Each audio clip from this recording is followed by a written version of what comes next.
এগুলি কি কই থেকে উদ্ধার করছেন? এইগুলা বাগানের কাছ থেকে, রাবার বাগানের এখানে আমরা কাজে আসলাম।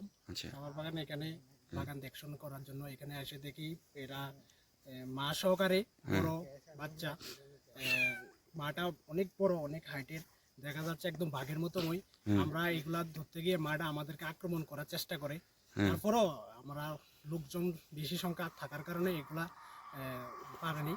তাই আমি আপনাদের চ্যানেলের মাধ্যমে যথেষ্ট ভাবে সকল নাগরিকদেরকে এলাকার জানাচ্ছি যে এগুলার পশুগুলা টার্গেট হলো হাঁস, মুরগ এবং ছাগলের বাড়িতে প্রায় জনেরে থাকে না। আপনারা যারা এলাকার সুনাগরিকরা আছেন তারা এগুলার থেকে মুক্তি পাওয়ার জন্য সতর্ক থাকা উচিত। সকলে সতর্ক থাকবেন, এটা আহ্বান রইল। এই জায়গাটার নাম কিটা ভাই? এই জায়গাটা হলো সিমতি সাইড নাম্বার 1, এই কি রাবার বাগানও পাইছেন আপনারা? রাবার বাগানে। রাবার বাগান। ঠিক আছে। ক্যাটফিশ না বাঘের বাচ্চা? এগুলো তো আমরা বুঝতে পারছি না, এটা তো বাঘের মতন দেখতে দেখা যাচ্ছে।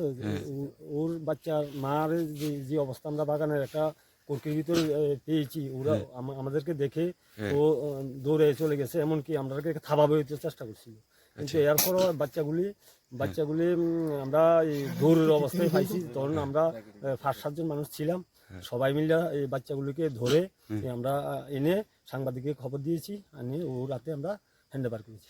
এদের থাবা ঠুবা বা এই যে ওই এদের যে থাবা থুবা যে আকৃতি দেখা যাচ্ছে, সমস্ত কিছু বাঘের মতন দেখা যাচ্ছে।